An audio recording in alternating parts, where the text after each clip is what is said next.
के सरकार बनाई, अपन चीनी मिल खुलवाई, विकास के काम करवाई, शिक्षा में सुधार करी, एकरा खातिर वो लोग मदद करे और वो लोग हमारा न्योता में शादी हो।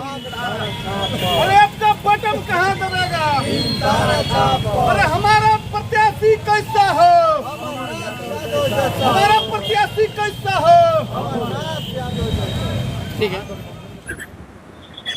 नेताजी, दर्शक अभी देख रहे हैं, कल आप लोग नामांकन करने जा रहे हैं, समय क्या रहेगा और किस तरह का कार्यक्रम होगा इसके बारे में बता दीजिए। हम अपन बात शुरू करे से पहले महागठबंधन के तरफ से रउआ पूरा टीम के और रउआ के हम प्रणाम करतनी, नमस्कार करतनी और लाल सलाम करतनी। काल 14 तारीख के नॉमिनेशन हमने के देवे के बा। 11 और 10 के बीच में नॉमिनेशन ऑफिस में जाए के बाद नॉमिनेशन हमने के देवे के बा। एकरा खातिर महागठबंधन के तरफ से रउआ लोगिन के हम न्योता देतनी मीडिया के भाई लोग के कि रउआ लोग का नॉमिनेशन में रउआ उपस्थित होखी, रउआ लोग शामिल होई और साथ ही साथ सिवान के व्यापक जनता के तरफ से, वकील लोग के तरफ से, बुद्धिजीवी के तरफ से, डॉक्टर के तरफ से, किसान लोग के तरफ से, छात्र नेता के तरफ से, मजदूर के तरफ से रउआ लोग के हम न्योता देतनी, वहू लोग के न्योता देतनी जे रउआ लोग हमनी के नॉमिनेशन में हाजिर होके। दूसर अपील करतनी कि हमनी के लगे पैसा नहीं है, धन दौलत नहीं है, लेकिन गरीब के सेवा करे वाला जज्बा, गरीब के ऊपर कोई अत्याचार हुई ओकरा पक्ष में ओकर विरोध कैल खड़ा भई, ये हमनी में गुण बा, ये हमनी में बहादुरी बा। आ हम तो 1970 से जब से हमरा होश भइल, बुद्धि ज्ञान भइल, हम उस दिन से लेके आज तक कम्युनिस्ट पार्टी को छोड़ कर हम कहीं नहीं गए।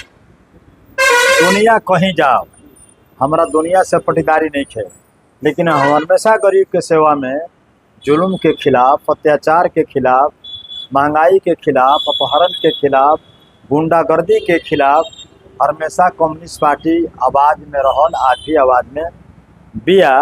पूर्व वालों को हम न्योता देते नहीं, काल रुआ लोग आए। आ 20 साल से माननीय मुख्यमंत्री जी रहनी हाँ, कभी गरीब खातिर वहाँ के ना सोचनी, ये घड़ी सूत गई रहनी हाँ, आज जाग गई बने कि 10,000 रुपया हम जेका दीदी लोग को देते, वो रुपया ओकरा मिली जे जेका दीदी के सदस्य आ फिर रुपया वसूल रह जाए। तो ये पूरा बिहार के लोग, देश के लोग भी जानता कि यह रुपया से वहाँ के वोट किने के चाहते, गांव के गरीब लोग भी बुझता यह वोट वाला टैक्टिस हो ना। तो 20 साल में एगो कहीं कल कारखाना ना लगन, सिवान के चीनी मिल ना चलल, पचरुखिया के चीनी मिल ना चलल, एगो सूतो मिल रहे एकरो कोई लोग बेच के खा गई। हमनी के चाहे रोजी, हमनी के चाहे रोजगार, हमनी के चाहे कपड़ा, हमनी के चाहे मकान, और लाल किला पर लाल निशान अब मांग रहा है हिंदुस्तान। एक और हमनी के मांग करतनी सो डबल इंजन के सरकार से एकहू काम गरीब जनता के ना भई। जौन महागठबंधन मांग करतला कि हमार सरकार बनी तो हम 1500 दे, यहाँ का जौन में सुतला में तो 1100 को देनी, ये तो मांग हमनी करे है। और महागठबंधन के जो नेता बा तेजस्वी जी, वहाँ का कहले बनी जो महागठबंधन के सरकार बनी तो प्रत्येक परिवार में हम एगो सरकारी नौकरी दे, और सरकार बनते ही पहला कलम चली 1500 रुपया दे, ये वहाँ के घोषणा बा। आइए घोषणा पर काम होई, केवल झूठ ना बोलल जाए। जगह अपना देश के प्रधानमंत्री जी झूठ बोलनी, देश के जनता के ठगनी कि अगर हमार सरकार बनी तो 15 लाख रुपया जब खाता खोलवा लो, 15 लाख में 15 पैसा ना आई।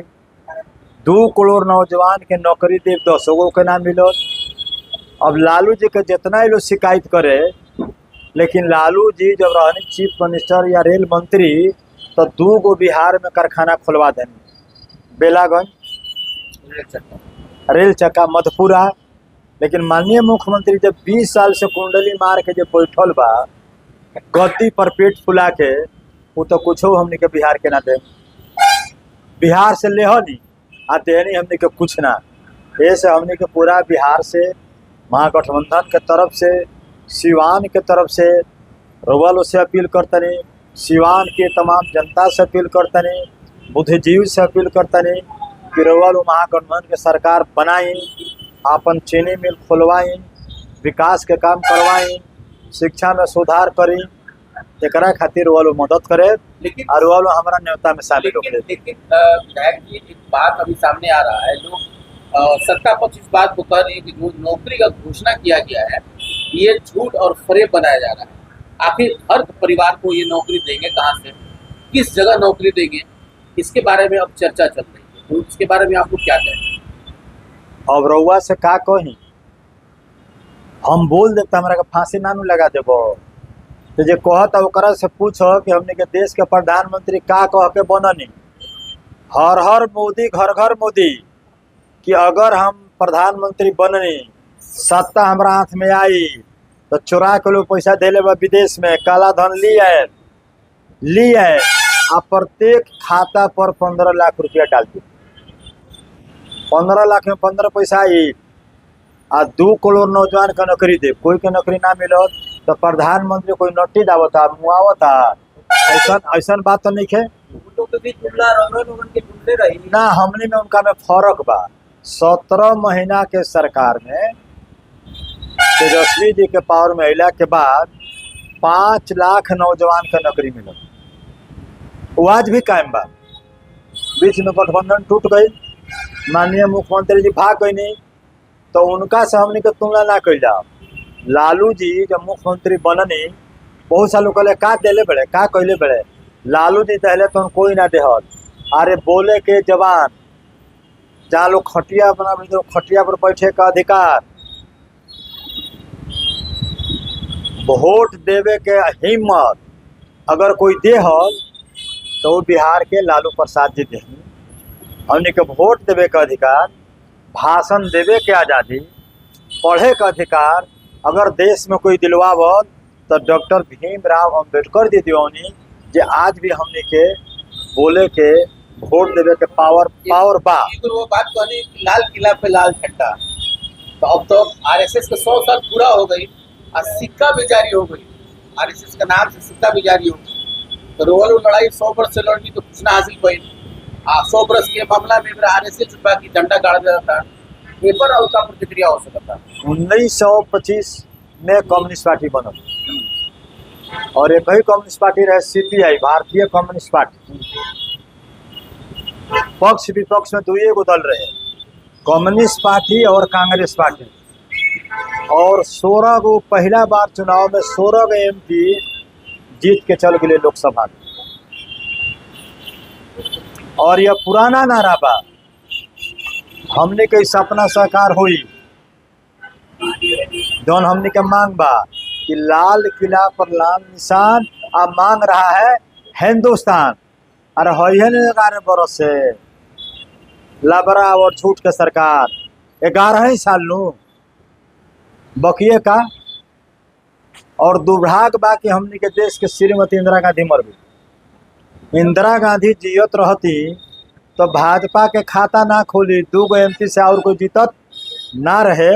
अब की बहुत सुधार बा, बहुत प्रगति बा, ज्ञान सबकर बढ़ल बा, यही से तो बिहार में महागठबंधन बनल बा। लोग कहले कि आरएसएस के खाद पानी कांग्रेस देलस, कांग्रेस ना देहलस।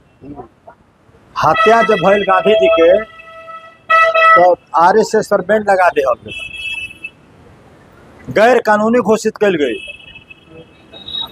और जन देहात के लोग बा जो बहुत सा बात ना जानेला या ना पढ़ेला, राष्ट्रपिता महात्मा गांधी के चिट्ठी दे के सुकुल जी बोलौनी बिहार में, वहाँ का पश्चिमी चंपारण में गई नहीं, बाबारची को लोग ठीक कही आ दूध में जहर मिला के कहल लोग कि गांधी जी के मार देवे के मोतिहारी में बाबारची काम के करते रहे, बतख मियाँ वो दूधवा गिरा दिले आ गांधी जी के पिए के ना दिले। गांधी जी के मारल? हिंदू।